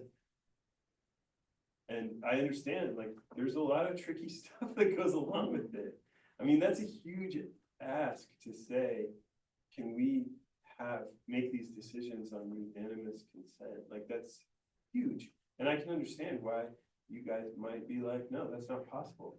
But I think I just need that answer, like, before we keep going, and that, you know, and like I said, it's not emotional, it's just like pragmatic. What kind of process are we in with how much time is that worth for everybody involved? And this has been really helpful, y'all. I think what I worry about is failing to meet expectations. If we're talking through ideas and folks are proposing ideas that and maybe that's it, we just still, it matters to go through the conversations, but you know, when to propose ideas that the kinds of things I'm hearing of, you know, cut these positions because we don't feel they have a value add. This doesn't feel like the right place to make those decisions. And I don't know if, I mean, I'm willing to talk through it, but I guess I just feel like, wow, okay, come in and say, put all the coaches. I just feel like those are humans, and we've tried really hard not to change staffing ratios and agreements of who's in buildings, and absolutely, should we talk about that over the coming years to scale it? But I guess I'm all in, but if that's what we're expecting to do in these meetings, that. But if you disagree with, not the worst, then you would hold up a fist. And you would say, Yeah. I don't feel comfortable with that. Part of the process. I think I would hold up this too. I don't want to cut all the coaches. No. Yeah. Okay. I mean, I just want to We're not trying like to get clear on manhandling what you we're and like asking locking you for. in a corner, like. Right. Yeah. At least to get as many ideas in the room as possible, and then as we dive into them, fists will get thrown. And so like, no, like that's not, I can't commit to that, and that's why we have the fists, well, really, isn't it the thumbs down? Yeah, now it's done. So that situation, but we're not gonna come to the creative solution we've come to before if we don't throw all the solutions up. All the ideas up, and then figure out the what ifs then there. And it might be cutting positions, that might be something that gets thrown out. It's part of the reason why we didn't used to have this live stream, so we could be super candid and super out of the box thinkers, and I don't want this to stop that process, because that's where we came up with really hard conversations and difficult conversations when we had the two different times we've had this similar situation. And we had the conversation last year, we cut building subs. And we had it with Like, everybody we here. had that on camera, like, and it was not pretty, I mean, you remember, it was not, it was rough, there was a lot of people who originally were not okay with, like, there was a lot of, like, dissension, like, different opinions on it, and so I think, but that's a good sign, like, we were able to navigate that, and I think we came to an okay place, like. And we can support it with our staff. Yeah, we saw the numbers. We can't support anything that's going on right now, because we're not We making part of don't the know. decision making. We don't know. So it's hard, it's hard for the overall outlook of things, because people are just angry. I'm scared. And moving forward, RFCA, we're here, we are ready, and we're ready to commit to collaborative bargaining. And the whole process. And pick and fives and the thumbs and thumb down. Yeah, We are here, we're ready to commit to the whole process. but not next week. We have conferences. No, not next week. Yeah. How far out, yeah. Conferences are not next week. They We are. haven't for had a us. meeting scheduled, or are we just gonna? We have this. Oh, wait, yeah. The same, we are. So I have conference on Wednesday and Thursday of next week and the following week as well. Yeah. We're scheduled for next week. Yeah, we have our seat. We'll figure it I out. was saying like, It'll be one of those things. Okay. Because we don't have the form, majority of it. That is set library. what did you say? So, just to, I wanna clarify. For my sake, cause we do have one scheduled for next week. Yes, It does sound that the key to a meeting that's collaborative and all the things, is that Christie has to be at that meeting. Christie isn't at that meeting. It does sound like that would be like, hey, pause the meeting until we get Christie and adjust the date. I'm not trying to pick Christie in a corner. No, it's okay. I'm just saying, like, it does sound like that is like Decisions without. the breaking point of like, we can't keep ahead. Right, we have. Christie has to be in. Anything, we haven't come to any agreement on anything. We haven't 2 explored hours, any we've been sitting options, here. we haven't explored any options, Yeah, we don't have a new. We don't know where we're going. we haven't even started the work. This is extremely upsetting, very upsetting. I don't even know what I don't, very upset right now.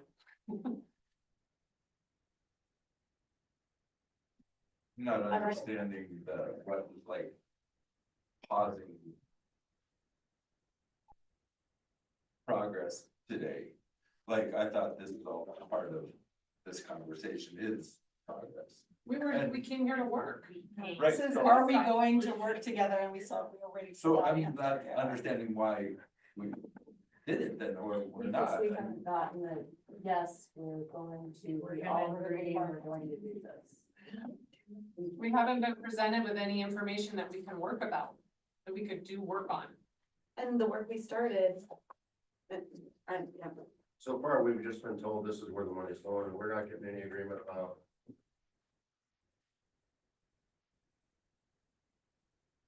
I mean, why are we here if you're just telling us where the money's gonna I be? didn't- What are we I here? had a member call me after one of our meetings and say, what is the point of IBB? What are you doing? And I had to stop and think, actually, I really don't know. I don't know. So would work look like us taking that 2.8 and figuring out the right amount that is certified IBBs to work with? That, I think. It might wow, also hard include piece of it. figuring out where there's more I money, think because so. And we're proposing not too interested in solutions. taking a pay cut. I Or think other it's- options then. So part of it would be, I mean, and this is what I thought we were gonna do the day after the IBB summit, was like, do the line by line, like clarity on, which is why Christy was here.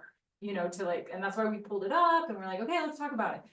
So I'm hearing that the work would look like piecing out that 2.8, backing off of that assumption that I will completely own, I have made publicly to all the staff.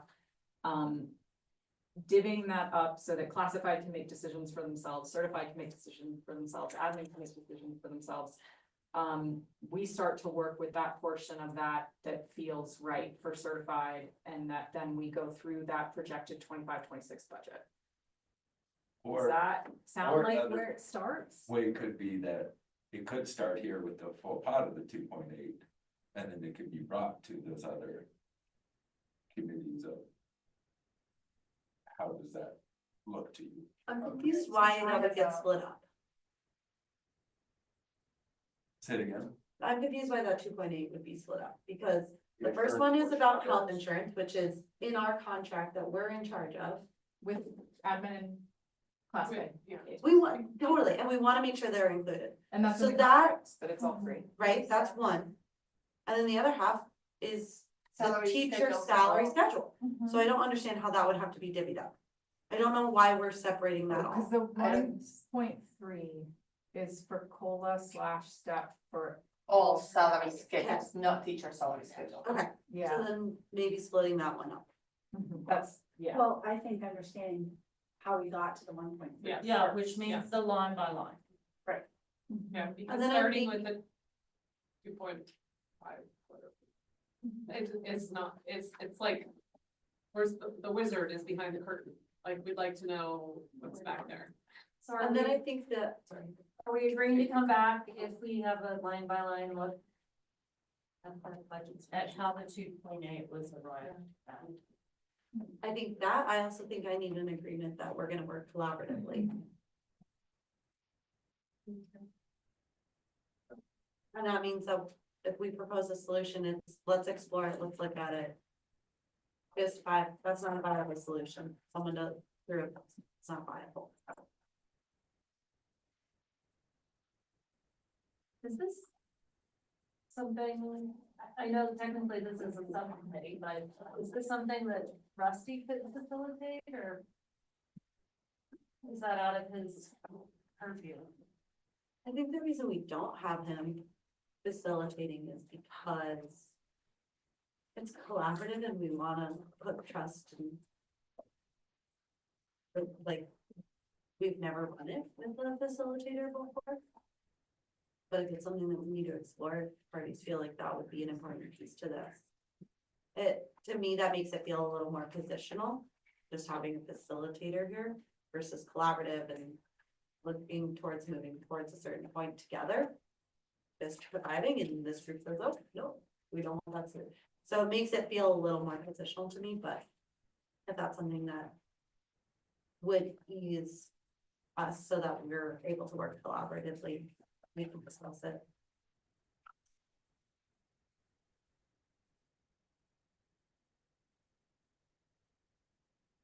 Are we looking right now for a thumbs up, thumbs down on, are we willing to work collaboratively?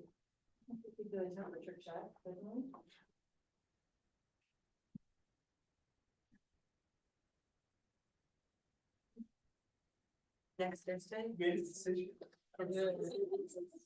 For another meeting. And I mean, you know, if that line by line isn't possible to prepare for that, then let it go. Don't wanna keep me. Because we have it on the calendar. Thanks, everybody.